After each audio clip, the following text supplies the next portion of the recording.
এটা আমাদের বৌভাতের রাতের ভিডিও। এখানে আমি সব নিয়মগুলো করছিলাম, সবকিছুই আমার কাছে নতুন ছিল। এখানে আমাকে বলা হয়েছিল ডাবের জল দিয়ে আগে পাটা ধুয়ে দিয়ে তারপর নিজের চুল দিয়ে মুছিয়ে দিতে হয় নাকি। ওকে আমি প্রণাম করতে যাচ্ছি আর ও আমাকে প্রণাম করতে দেবে না, তারপরে জোর করে আমি না প্রণামটা করে নিলাম। আর আমার বাপের বাড়ির থেকে ফুলের মালা, চুড়ি, তারপর ফুলের মুকুট এইসবই এনেছিল, এগুলো নাকি নিয়ম।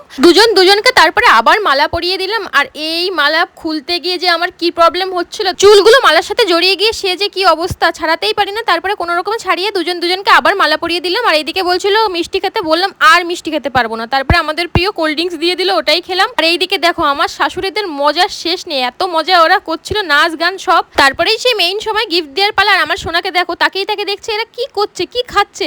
ওই আঙুলটায় আগের থেকেই একটা আংটি ছিল, সেটাও খুলে দিল নতুনটা পরাবে বলে। আর আমরা না বিয়ের অনেক পর থেকে ব্লগ করা শুরু করেছি বলে না এইগুলো শেয়ার করা হয়নি, আস্তে আস্তে সব করব। তারপরে সেই সময় ও আমাকে আংটিটা পরিয়ে দিল। আংটিটা সোনা, প্লাটিনাম, হিরে, তিনটে জিনিস দিয়েই তৈরি। তোমাদের কেমন লাগলো অবশ্যই বলো।